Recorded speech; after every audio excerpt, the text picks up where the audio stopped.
तो नमस्कार दोस्तों, स्वागत है आपका एक बार फिर से आपके अपने YouTube channel study indication GK में। आज की वीडियो में विज्ञान यानी साइंस से रिलेटेड 60 प्लस महत्वपूर्ण प्रश्न इस वीडियो में हम देखने वाले हैं, जो कि सभी प्रतियोगी परीक्षाओं के लिए महत्वपूर्ण हैं और ये प्रश्न मोस्ट इम्पॉर्टेंट हैं तथा किसी न किसी एग्जाम्स में पूछे जा चुके हैं। इस वीडियो में जो मोस्ट इम्पॉर्टेंट टॉपिक होने वाले हैं वो अम्ल, क्षार एवं लवण होने वाले हैं। बाकी अन्य टॉपिक्स से भी यहाँ पे क्वेश्चंस अवेलेबल हैं। तो आइए शुरू करते हैं अपने वीडियो को और देखते हैं हमारा पहला प्रश्न। सबसे पहला प्रश्न है, अम्ल वह पदार्थ है जो प्रोटॉन देता है। अम्ल वह पदार्थ है जो प्रोटॉन देता है। उसके बाद अगला प्रश्न है, क्षार वह पदार्थ है जो, यानी क्षार कौन सा पदार्थ है, तो क्षार वह पदार्थ है जो प्रोटॉन को ग्रहण करता है। क्षार वह पदार्थ है जो प्रोटॉन को ग्रहण करता है। अम्ल वह पदार्थ है जो प्रोटॉन देता है। क्षार वह पदार्थ है जो प्रोटॉन को ग्रहण करता है। तीसरा प्रश्न है, अम्ल व क्षारों की अभिक्रिया के फलस्वरूप बने पदार्थ को क्या कहते हैं। अम्ल व क्षारों की अभिक्रिया के फलस्वरूप बने हुए पदार्थ को लवण कहा जाता है।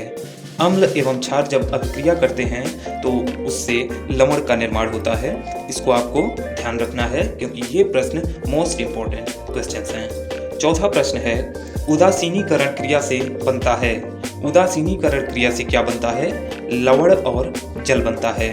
उदासीनीकरण की क्रिया से लवण एवं जल का निर्माण होता है। पांचवा प्रश्न है, अम्ल एवं क्षार के परीक्षण के लिए किसका उपयोग किया जाता है। अम्ल एवं क्षार के परीक्षण के लिए लिटमस पत्र का प्रयोग किया जाता है। अम्ल एवं क्षार के परीक्षण के लिए लिटमस पत्र का प्रयोग किया जाता है। छठा प्रश्न है, नीले लिटमस पत्र को क्या लाल कर देता है। नीले लिटमस पत्र को लाल कर देता है अम्ल। अम्ल नीले लिटमस पत्र को लाल कर देता है। उसके बाद अगला प्रश्न है, लाल लिटमस पत्र को नीला कर देता है। लाल लिटमस पत्र को क्षार जो है वो नीला कर देता है। अम्ल क्या करता है, नीले लिटमस पत्र को लाल कर देता है, जबकि क्षार जो है वो लाल लिटमस पत्र को नीला कर देता है। आठवां प्रश्न है, पीएच स्केल पर पारस कितना से कितना होता है। पीएच स्केल का पारस कितना से कितना होता है, तो इसका आंसर होगा 0 से 14 तक। 0 से 14 तक होता है पीएच स्केल पर पारस। उसके बाद अगला प्रश्न आता है, किस पीएच पारस में हमारा शरीर कार्यरत है। किस पीएच पारस में हमारा शरीर कार्यरत है, तो 7 से 7.8 पारस तक हमारा शरीर कार्यरत रहता है। पारस का अर्थ होता है पीएच स्केल पर दी गई संख्याएं। उसके बाद अगला प्रश्न है, उदासीन विलयन का पीएच मान बताएं। उदासीन विलयन का पीएच मान क्या होता है, तो इसका आंसर होगा उदासीन विलयन का पीएच मान 7 होता है। उदासीन विलयन का पीएच मान 7 होता है। अगला प्रश्न है, पीने वाले जल को जीवाणु से मुक्त करने के लिए रोगाणुनाशक के रूप में किस यौगिक का प्रयोग किया जाता है। पीने वाले जल को जीवाणु से मुक्त करने के लिए रोगाणुनाशक के रूप में किस यौगिक का प्रयोग किया जाता है, तो विरंजक चूर्ण का प्रयोग किया जाता है जल से जीवाणुओं को हटाने के लिए। अगला प्रश्न है, साधारण नमक का रासायनिक सूत्र क्या है। साधारण नमक का रासायनिक सूत्र क्या है, तो NaCl। साधारण नमक का रासायनिक सूत्र NaCl है। उसके बाद अगला प्रश्न आता है, विरंजक चूर्ण का रासायनिक सूत्र क्या है। विरंजक चूर्ण का रासायनिक सूत्र क्या है, CaOCl2। CaOCl2 ये विरंजक चूर्ण का रासायनिक सूत्र है। अगला प्रश्न आता है, अपच का उपचार करने के लिए किस औषधि का प्रयोग होता है। अपच का उपचार करने के लिए एंटीसीड नामक औषधि का उपयोग होता है। 15वां प्रश्न है, साधारण नमक का रासायनिक नाम क्या है, कैल्शियम क्लोराइड। साधारण नमक का रासायनिक नाम कैल्शियम क्लोराइड होता है। अम्ल का स्वाद कैसा होता है। अम्ल का स्वाद कैसा होता है, तो अम्ल का स्वाद खट्टा होता है। 17वां प्रश्न है, प्लास्टर ऑफ पेरिस का रासायनिक नाम क्या है। प्लास्टर ऑफ पेरिस का रासायनिक नाम क्या है, कैल्शियम सल्फेट अर्धहाइड्रेट। कैल्शियम सल्फेट अर्धहाइड्रेट। साथ ही साथ आपको ये भी बताएं कि मॉक टेस्ट, यूपी पुलिस का मॉक टेस्ट, बायोलॉजी के मॉक टेस्ट अगर आप देना चाहते हैं तो लिंक डिस्क्रिप्शन बॉक्स में होगा, वहां से आप वीडियोस को क्लिक कीजिए, वहां पे मॉक टेस्ट दीजिए। टॉप 10 क्वेश्चन एक एक वीडियो में डिस्कस किए जाते हैं जो कि मोस्ट इंपॉर्टेंट और प्रीवियस ईयर की परीक्षाओं में पूछे गए प्रश्न हैं। हमारा अगला प्रश्न आता है, क्षारकों का सबसे मुख्य गुण क्या होता है? क्षारकों का सबसे मुख्य गुण क्या होता है? अम्लों को उदासीन करना, अम्लों को उदासीन करना। अगला प्रश्न है, प्लास्टर ऑफ पेरिस का रासायनिक सूत्र क्या होता है? जल्दी जल्दी देखेंगे जिससे आपकी टाइम की बचत हो। प्लास्टर ऑफ पेरिस का रासायनिक नाम क्या होता है? रासायनिक सूत्र क्या होता है? CaSO4.1/2H2O। ये प्लास्टर ऑफ पेरिस का रासायनिक सूत्र होता है। मोस्ट इंपॉर्टेंट क्वेश्चन है, बार बार प्रतियोगी परीक्षाओं में दोहराया जा चुका है।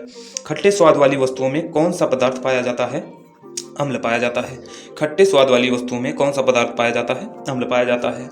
इमली में कौन सा अम्ल पाया जाता है? तो इमली में टार्टरिक अम्ल पाया जाता है। इमली में टार्टरिक अम्ल पाया जाता है। टमाटर में कौन सा अम्ल उपस्थित रहता है? तो ऑक्सैलिक अम्ल, टमाटर में ऑक्सैलिक अम्ल उपस्थित रहता है। अगला प्रश्न आता है, खट्टा दुग्ध में कौन सा अम्ल होता है? खट्टा दुग्ध में कौन सा अम्ल होता है? लैक्टिक अम्ल होता है। अगला प्रश्न आता है, संतरे में कौन सा अम्ल होता है? संतरे में सिट्रिक अम्ल होता है। अगला प्रश्न आता है, नींबू में कौन सा अम्ल होता है? तो नींबू में भी सिट्रिक अम्ल होता है। उसके बाद, चींटी के डंक में कौन सा अम्ल होता है? Most important question, note down कर लीजिएगा। चींटी के डंक में कौन सा अम्ल होता है? मेथेनोइक अम्ल। चींटी के डंक में मेथेनोइक नामक अम्ल पाया जाता है। जब वर्षा जल के पीएच का मान 5.6 से कम होता है तो उसे कौन वर्षा कहते हैं? जब वर्षा जल के पीएच का मान 5.6 से कम होता है तो उस वर्षा को अम्लीय वर्षा कहा जाता है। 5.6 से कम पीएच स्केल पर जब मान आता है वर्षा के जल का तो उस वर्षा को अम्लीय वर्षा कहा जाता है। अगला प्रश्न आता है, विरंजक चूर्ण का रासायनिक नाम क्या है? विरंजक चूर्ण का रासायनिक नाम होता है कैल्शियम ऑक्सीक्लोराइड। विरंजक चूर्ण का रासायनिक नाम कैल्शियम ऑक्सीक्लोराइड होता है। अगला प्रश्न आता है, अम्ल क्षारक का सूचक है, नाम बताएं जो लीचेन से निकाला जाता है? तो लिटमस विलेन।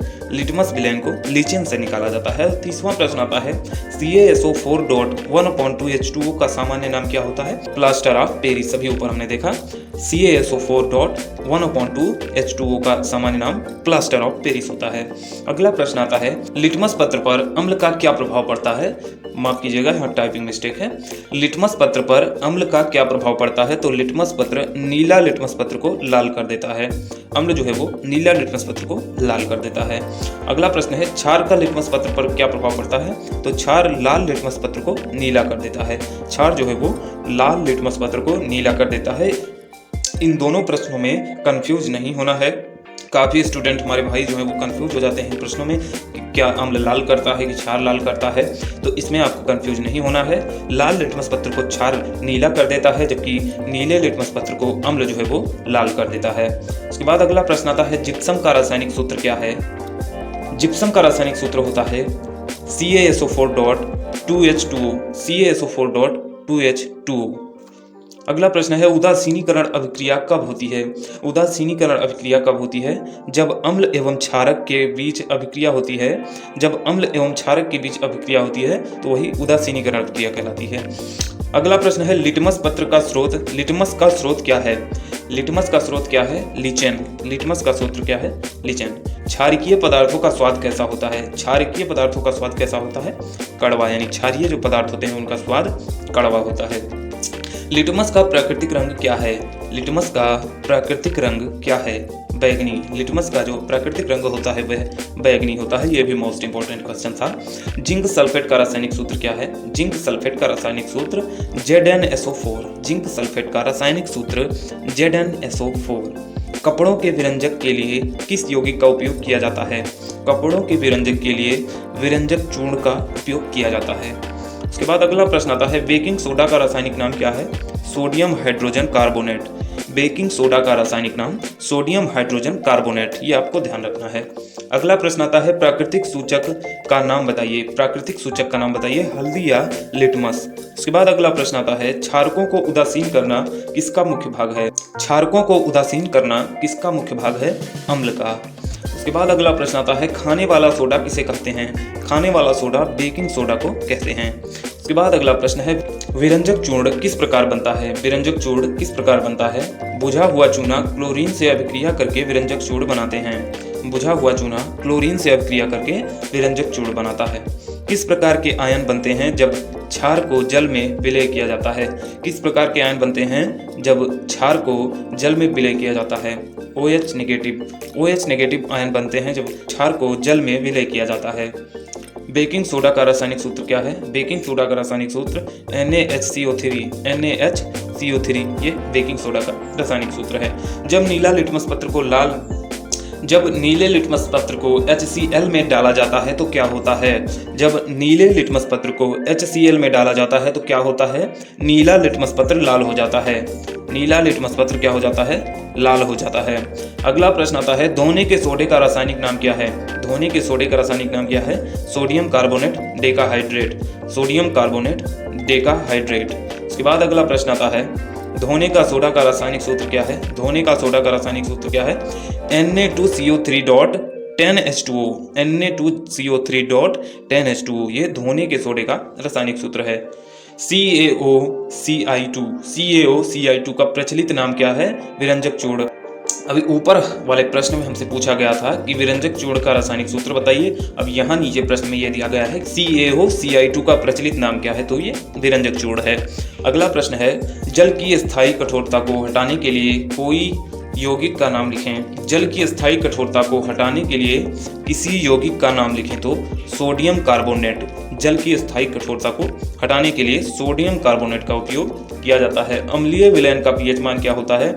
pH मान 7 से कम होता है। अम्लीय विलयन का pH मान 7 से कम होता है, यानी कि pH स्केल पर किसी भी पदार्थ का मान अगर 7 से कम होता है तो वो अम्लीय विलयन है। उसके बाद अगला प्रश्न है धावन सोडा का जलीय घोल क्या होता है। तो धावन सोडा का जलीय घोल क्षारीय होता है। अगला प्रश्न है कठोर जल को मृदु करने के लिए किस सोडियम यौगिक का उपयोग किया जाता है। कठोर जल को मृदु करने के लिए सोडियम कार्बोनेट डेकाहाइड्रेट का उपयोग किया जाता है। अगला प्रश्न है क्षारीय विलयन का pH मान क्या होता है। क्षारीय विलयन का pH मान 7 से अधिक होता है। 7 से कम होता है तो वो अम्ल होता है, 7 से अधिक होता है तो क्षारीय होता है। शुद्ध जल का pH मान क्या होता है। तो शुद्ध जल का pH मान होता है 7, एग्जैक्ट 7 होता है शुद्ध जल का pH स्केल पर मान। पेट में किस अम्ल का निर्माण होता है। तो पेट में होता है HCl का निर्माण।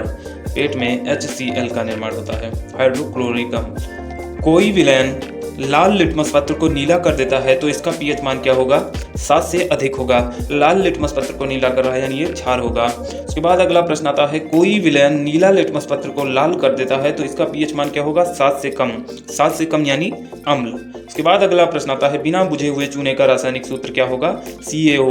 बिना बुझे हुए चूने का रासायनिक सूत्र क्या होता है, CaO। उसके बाद अगला प्रश्न है टूटी हुई हड्डी को मरम्मत के लिए डॉक्टर किसका उपयोग करता है। टूटी हुई हड्डी की मरम्मत के लिए डॉक्टर किसका उपयोग करते हैं, प्लास्टर ऑफ पेरिस का।